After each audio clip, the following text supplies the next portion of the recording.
નેતન્યાહુના વધુ એક નિર્ણયે પેલેસ્ટાઇન સહિત મુસ્લિમ જગતનું ટેન્શન વધાર્યું, તંગદિલી વધવાની શક્યતા.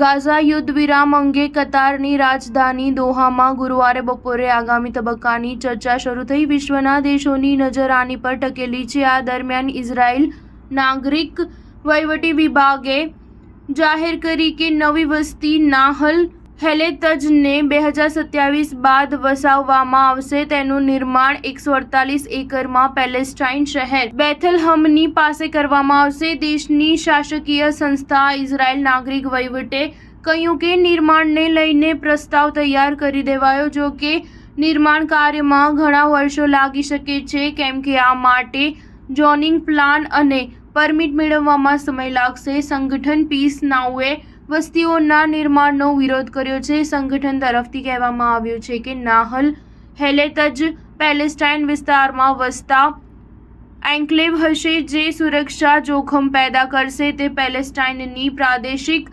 સત્તાને વિક્ષેપિત કરવા માટે રચાયેલ છે. આ વસ્તી પેલેસ્ટાઇન ગામ બત્તીરની જમીન પર બનશે, જે પ્રાચીન કૃષિભૂમિ તરીકે યુનેસ્કોની વિશ્વ ધરોહર યાદીમાં સામેલ છે. 31 જુલાઈએ તહેરાનમાં હમાસ પ્રમુખ ઇસ્માઇલ હાનિયાની હત્યા બાદ પશ્ચિમ એશિયામાં યુદ્ધ ભડકાવવાની આશંકા વ્યક્ત કરી હતી.